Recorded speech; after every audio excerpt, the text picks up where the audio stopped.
Hey, welcome back to the Lance McGowan Show, where today we're covering the topic of green smoothies and why they're so beneficial for us. You can learn more about a more whole food and plant-based lifestyle at thetropicalsmoothieguy.com, or you can learn more on my Instagram page at tropicalsmoothieguy. And I have my co-host here, Miss Malee Simpson. Hi. Hello, hello. Yeah, and so where we left off talking about on the previous segment was about the China study and how that was the largest nutritional study in human history and how that had a lot of fact-based information on what we eat and how that affects our health specifically. But I wanted to read off some things here from that study, and it was basically that green smoothies help promote health, and we know that because the Yale doctors' review of thousands of published studies on diets revealed that health and disease prevention is associated with eating mostly plants in their natural state. And when I hear that, the actual ratio that is optimal for us is at least 60 to 80% raw fruits and vegetables every day. And that's going to help make sure that we're getting the enzymes that help break down our food, because anything that's cooked above 116 degrees kills those enzymes. And then specifically with the Oxford Cornell China study, which was from these reputable universities, so it's not just some guy in a corner or closet coming up with this stuff. It's a very reputable source. They found that mostly plant-based diet correlated to extremely low cancer, heart disease, and autoimmune disease rates, which is crucial because those are things that affect everybody. I know for men, the statistic I read was about 1 in 2 men will have cancer in their lifetime, and about 1 in 3 women will. And so I know my dad passed away from throat cancer, so that was really near and dear to me. And then, I think at this point for me, it's all about reducing risk. And that the China study was interesting because it showed that 20% animal products as a percentage of calories intake is what the standard American diet provides: the hamburger, the hot dogs, the pizza, the French fries. And that actually increases our risk for cancer, heart disease, and autoimmune diseases as well. And the mice that they tested this on, their tumors actually grew in size or became cancerous because of that percentage. But when they adjusted it down to about 5% animal products or less, but it was 5% in the study, they're actually able to shrink the tumors or turn off the ability for those tumors to turn into cancer. And so they were like literally turning on and turning off the cancer with just the percentage of animal products in their diet. And that was like really mind-blowing to me. I was like, wow. And the actual protein that they used was casein, which is the protein in milk, which is very interesting as well. But it's a cool study because for me it's very fact-based. But I know some people are like, all right, there's the facts and there's also experiential. So I know that there was a study done by Green Smoothie Girl. Do you know some of the things that were experienced by people, or maybe what are some of the benefits that you experienced as a part of the 30-day Green Smoothie Challenge? Yeah, so people, they think that, oh my gosh, how do I change my diet? Like, it's so extreme to change your diet so fast. And, I have to give up all my comfort foods and all my foods that I love and, look forward to every day.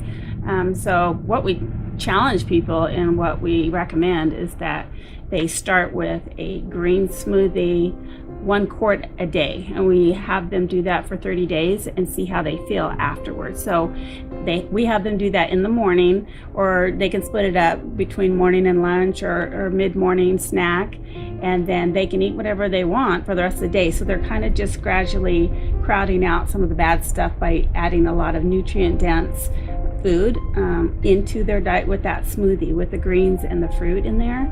And then a lot of people experience weight loss. They also experience more energy and also less cravings for sugar, which I experienced, because I was a big sugar addict and I didn't think I could ever give up my favorite desserts. But now I know, more healthy sugars that I can use when I do want a dessert, but a lot of times I don't even need it.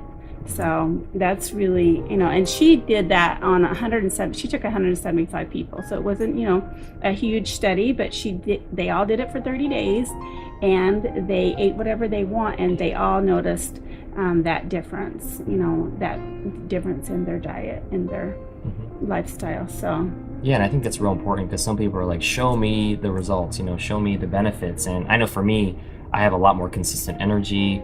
I don't have ups and downs. I don't have crashes. It's just a lot more stable, and I can actually start to feel my energy dipping. And when it does, it's typically around 3 or 4 hours between my smoothies or between my meals. And so what I'll do is I'll kind of re-up and get another smoothie in there. And I mix it up with other fruits and vegetables and soups and things like that. But and then I know the other benefit that I've received is digestion. So I'm a lot more regular. There's less straining, in the bathroom, and it's just everything just kind of flows as it should. And then the other benefit was maintaining a healthier body weight, because the statistic I read was about 95% of people who lose weight gain it back after a year. So the challenge is not necessarily losing weight, although that is an accomplishment. And I know it's the new year and a lot of people are trying to lose weight, but the challenge really and the real thing is sustainability. How can we keep that weight off after a year and make that a lifestyle?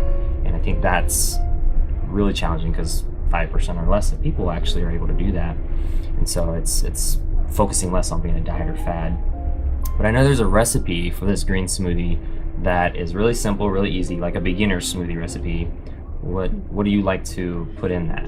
Yeah, we teach people, how to make a basic recipe, but I mean, you really don't have to go off a recipe, and there's so many different combinations of fruits that you can use in your smoothie, and also healthy fats you can put in the smoothie. So you really can be so creative, and you don't have to say, oh my gosh, that's going to be really boring to eat a smoothie every day, because you can do so many different kinds, which I like to do. I like to mix it up somewhat, but we have some basic fruits here, and we forgot greens, but we like to do 1/3 water.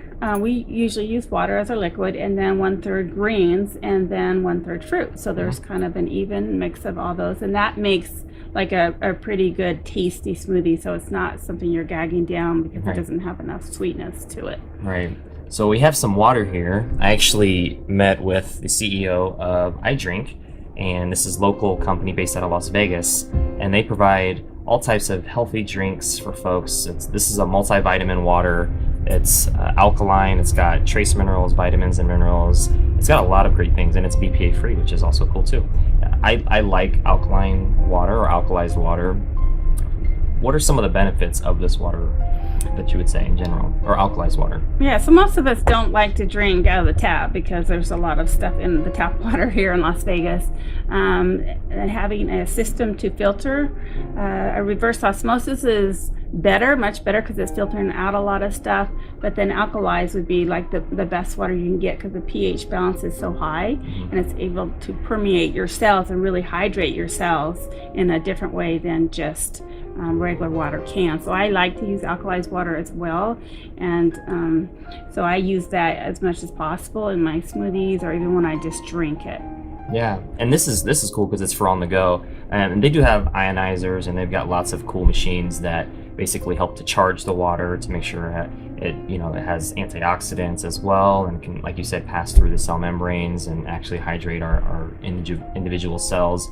And so this is really good. It follows like most things. There's good, better, best. There's good is just getting some type of water in you, like maybe like a tap or something like that. Better would be probably the reverse osmosis, distilled or spring water, simply because they're just a little bit better. And then the best would be the alkalized water, because you're getting the highest quality, best type of water. Yeah. And then that was a good ratio. I like to think of that as the success ratio with the recipe. But we'll actually cover the recipe in a little more detail in the next segment, where I'm excited to actually show some more of these fruits here that we have and some of the products that we like to put in our smoothies. But yeah, stay tuned for the next segment, where we'll actually cover the green smoothie recipe, the beginner's recipe, as well as what we like to make ours taste really, really good. And so make sure to follow Malee. You can email her at maleesimpson@gmail.com, or you can follow me on Instagram at Tropical Smoothie Guy.